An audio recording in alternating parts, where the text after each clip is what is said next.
It was a chilly Monday morning at Jefferson Middle School.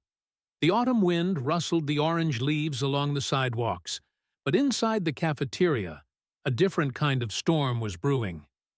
12-year-old Jayden Parker clutched his lunch tray tightly as he made his way to an empty table. His hoodie was pulled up, head down, trying not to draw attention. But the shoes gave him away.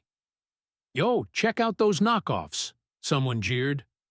Laughter erupted. Jayden froze mid-step. "Are those supposed to be Jordans?"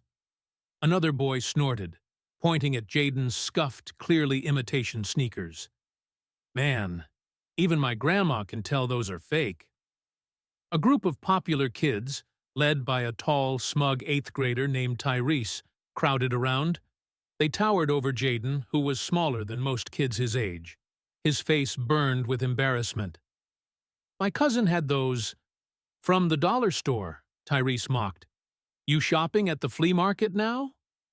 Jayden said nothing. He stared at his tray, willing the floor to swallow him whole. That afternoon, Jayden walked home in silence, kicking pebbles along the cracked sidewalk. He passed the Nike billboard on 12th Street, the one with Michael Jordan mid-dunk, his face fierce, iconic. Jayden used to imagine himself soaring like that. Now, even wearing a cheap pair of knockoff Jordans felt like a lie. His mother, Angela, was waiting at their small apartment with warm lasagna and a tired smile. She noticed his silence instantly. "Rough day?" she asked gently. Jayden shrugged, slipping off the shoes by the door. Angela sighed. She knew money was tight. She had picked those sneakers up from a thrift shop, hoping he'd be happy. "I'm sorry, baby," she whispered. Jayden gave her a small smile. "It's okay, Mom. They're just shoes, right?" But she knew it wasn't just about shoes. The next day, Jayden avoided the cafeteria altogether. He ate his sandwich behind the gym, alone. But as he turned the corner, he saw the assistant principal talking to someone. Someone tall, athletic, and wearing a black cap pulled low. He thought nothing of it. Later that week, a surprising announcement echoed through the intercom. "Students, we're honored to have a special guest joining us this Friday. Please welcome him with respect and kindness." The rumors began immediately. "A rapper? Nah, it's probably the mayor. I bet it's an old football player or something." Jayden didn't care. He was too busy planning his escape from the cafeteria again. Friday arrived. The school auditorium buzzed with excitement. The principal stepped up to the podium, cleared her throat, and smiled. "Students, it's not every day we get a legend in the building. Please welcome Mr. Michael Jordan." The room exploded in gasps, cheers, and stunned silence. Michael Jordan, the Michael Jordan, towering, composed, iconic. He stepped onto the stage with the confidence of someone who'd seen it all, and yet his smile was warm and genuine. Jayden sat frozen in the back row. Michael began to speak, not about championships or endorsements, but about being a kid, about not fitting in, about being doubted. "I know what it's like to feel like you don't belong. When I was cut from my high school team, I cried. I thought I wasn't good enough." The crowd listened, enraptured. "And I've seen kids like me, quiet kids, kids with fire in their hearts, who just need someone to see them." Then Michael's gaze swept the room. He pointed toward the back. "Jayden Parker, can you come down here, please?" The world stopped spinning. The crowd in the gym buzzed with excitement as the clock ticked closer to game time. It wasn't just any Friday. This was the district semi-final, and every student in the stands knew it. Kevin stood at the edge of the court, clutching a basketball. His eyes scanned the bleachers.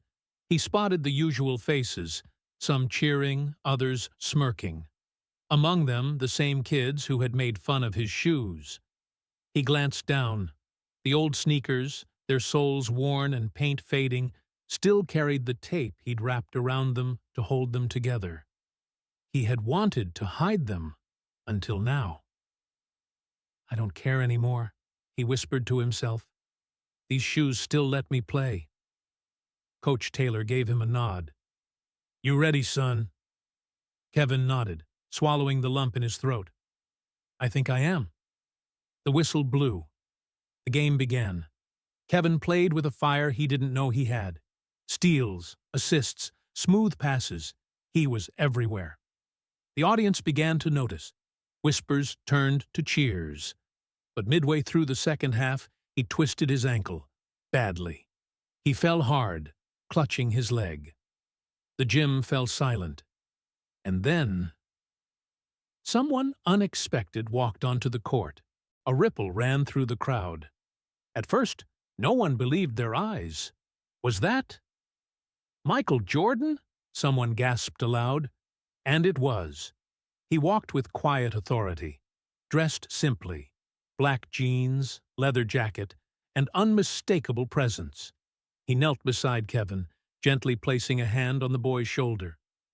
"You good, kid?" he asked softly. Kevin's eyes widened. Are you really him?" Jordan chuckled. "Depends. Are you really the one they've all been talking about?" Kevin blinked, unsure what to say. Jordan stood up, turned toward the stunned crowd. "Y'all bullied this kid for his shoes, but I've been watching him tonight. This boy's got more heart, hustle, and game than most players I've seen." The gym remained hushed. Jordan looked directly at the group of bullies. "Let me tell you something. When I was growing up, I didn't have the best shoes either. But shoes don't make the player. Heart does."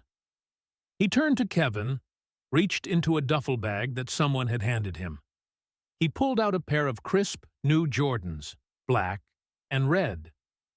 "These are for you. Not because you need them to prove anything, but because you've already proven who you are." The crowd erupted. Kevin limped back to the bench, but his spirit soared. As his teammates rallied and brought the game to a nail-biting finish, Kevin watched, swelling with pride. Not just for the score, but for what the night had become. After the game, Jordan stayed behind.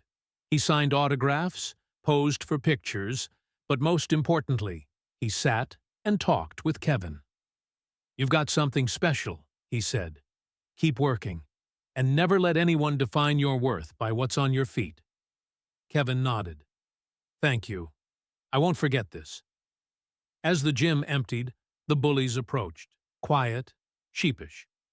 One of them, Josh, looked at the floor. "Hey man, I'm sorry. I was a jerk. You didn't deserve that." Kevin looked at him, then extended his hand. "Takes guts to say that." "Thanks." They shook hands.